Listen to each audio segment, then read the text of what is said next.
the White House, and we're getting word now, the president and that phone call with the Australian Prime Minister that we're told did not end well. In fact, some say the president hung up on the Prime Minister and all over a deal with refugees that the Australians didn't want and unloaded on us, or planned to unload on us. President Trump says he knew nothing about it, that it was concocted under his predecessor, and it was a horrible, horrible deal. Now, will he honor that deal just the same? He says it's going to be vetted fully. The same with this Iranian nuclear deal that he's calling into question right now. But it's a big deal if you try to undo deals in the international community. Who knows that better than the former U.S. Attorney General under Bush 41, Bill Barr. General, let me ask you about that. Let's say the president does assess this agreement we had with the Australians. I'm not sure the details, but that we would accept these 1,500, 2,000 refugees that they didn't want and take them. And he says, no, this is stupid. I can't do this. What does he risk in doing that? Well, there's no legal risk because this is not a treaty, but right. Obviously he risks the credibility of the United States in trying to arrive at future deals with other countries. Now, I think what he's really driving at here is that this is a situation, we take our share of refugees as a country, and that has been expanding under President Obama. This is a group of people who have been rejected by Australia, and Obama stepped in and said, okay, we'll take them.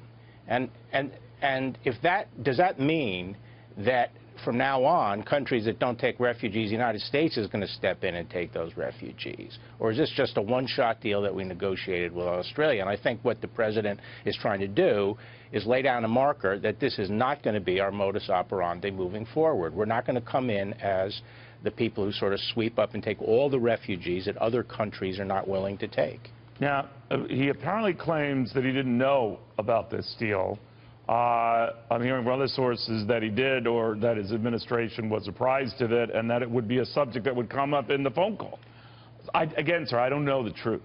But is there a danger, even though this isn't like an international agreement, let's say like the Iranian nuclear deal, what is the danger in him saying, no, I can't honor this? It's crazy. Well, again, I think the danger is our bilateral relations with Australia and our credibility with other countries. Australia, along with the United Kingdom, are our closest ally. And they have always stood shoulder to shoulder with us, especially in this conflict. So that he should keep that, then? If that was on, even though he hates it, he should keep it? Oh, I think he definitely should keep it, okay. But he should also do what he's doing, which is, just as his executive order does, require vetting of these people to make sure that terrorists are not insinuated into the United States through this channel. Let's switch to Iran then.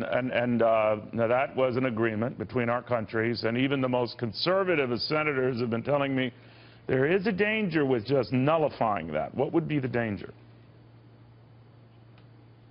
Well, the danger would be that we would lose the support of our allies in the international community in our efforts to block the Iranians from developing nuclear weapons. So if we find that there are a lot of kinks in this deal, or that it looks like, now we say the Iranians violated that deal with this missile test. They say they didn't, it wasn't nuclear. I don't want to get caught in the weeds, sir, but if the feeling is that that would be the justification to make it null and void, there's still, you're arguing there's still the same danger in doing that, right? In quitting that. There is substantial risk in backing out of the deal at this point. But by the same token, I don't have the intelligence that the president has about what's actually going on, the degree of compliance, and other areas where, they're acting in a hostile manner to the United States. Lastly, on these executive orders, this president is undoing a lot of his predecessors' executive orders with his own executive orders. What legal standing do they have over time? I mean, what's the shelf life on some of this stuff? Well, the shelf life on an executive order is simply the life that it has until some other president changes the executive order. So that's the only way to undo it, or unless a court could call it into question? Yeah, a court could strike down an executive order, that ordered something that was unconstitutional. Now, I hasten to say that's not the case with the immigration executive order, which I think was a reasonable order and to me, clearly legal. So this back and forth, and on whether the president is going beyond his legal authority, what do you think? The law couldn't be clearer, and it's always been the case that the president can suspend immigration from any country or group of countries or group of aliens or all aliens if he felt it posed a threat to the United States. And that's his constitutional duty, and it's explicit in the statute. So I think he clearly was on safe ground doing this. The critics are coming along saying this is an anti-Muslim ban, but to me that's a frivolous argument. You look on its face. It applies to only 7 of 49 Arab Muslim countries, less than 12% of the world's Muslim population. What were the selection criteria used to target those countries? It's clear. These are 6 of the countries are countries where these extreme terrorist organizations actually control territory and are beyond the reach of the security services of those governments that are combating those groups. The other, Iran, is a sponsor of terrorism. The rest of the world, we have intelligence service, police services, the Egyptians, the Saudis, and so forth that we can work with. But those 7 countries pose the greatest risk.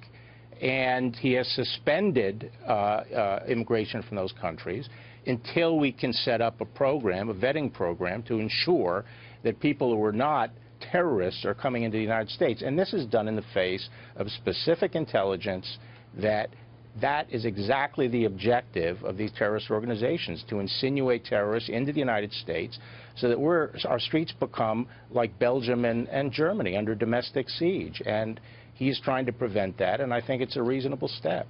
And what you mentioned there, if you were going to have a Muslim ban, if you wanted to call it that, then you want to include all 49 countries that have a majority Muslim population. You did not do that. Sir, thank you very, very much. Yep. Good having you. Yep. Bill Thanks. Barr.